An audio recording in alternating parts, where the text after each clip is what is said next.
Chicken neck ভারতের জন্য যা খুবই গুরুত্বপূর্ণ।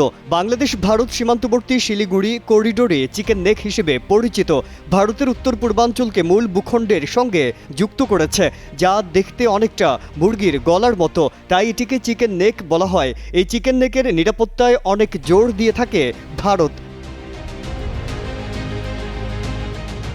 সম্প্রতি ভারতের চিরশত্রু পাকিস্তানের কতিপয় সেনা ও গোয়েন্দা কর্মকর্তারা নাকি এই চিকেন নেকের কাছাকাছি পৌঁছেছিল আর তাদের সেখানে নিয়ে গিয়েছিল বাংলাদেশ, এমনটাই দাবি করেছেন ভারতীয় সেনাপ্রধান জেনারেল উপেন্দ্র দ্বিবেদী।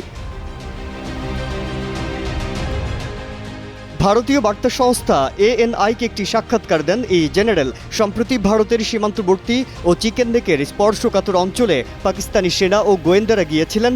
এ নিয়ে তিনি উদ্বিগ্ন কিনা জবাবে পাকিস্তানের নাম উচ্চারণ না করেই উপেন্দ্র বলেন, আমি একটি আলাদা দেশের ক্ষেত্রে সন্ত্রাসবাদের কেন্দ্র শব্দটি ব্যবহার করেছি। যদিও ওই দেশের মানুষরা অন্য কোনো স্থানে যায় এবং সেটি আমাদের প্রতিবেশী হয় এবং বিষয়টির সঙ্গে সংশ্লিষ্ট থাকি, তাহলে এ নিয়ে আমি উদ্বিগ্ন হব। সাক্ষাৎকারে ভারতীয় সেনাপ্রধান বলেন, বাংলাদেশের মাটি ব্যবহার করে পাকিস্তান যেন ভারতে সন্ত্রাসী না পাঠাতে পারে সেটি চাওয়া থাকবে তার। পাশাপাশি বাংলাদেশের সেনাবাহিনীর সঙ্গে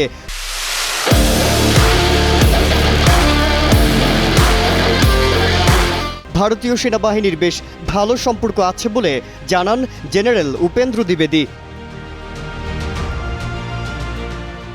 ঢাকার সঙ্গে কেমন সম্পর্ক সেটিও স্পষ্ট করেননি এই ভারতীয় জেনারেল। বলেন, যদি প্রশাসনের কথা বলেন, এক্ষেত্রে আমার অবস্থান হবে যখন সেখানে কোনো নির্বাচিত সরকার থাকবে, তখন আমি বলতে পারবো তাদের সঙ্গে সম্পর্ক কেমন হওয়া উচিত।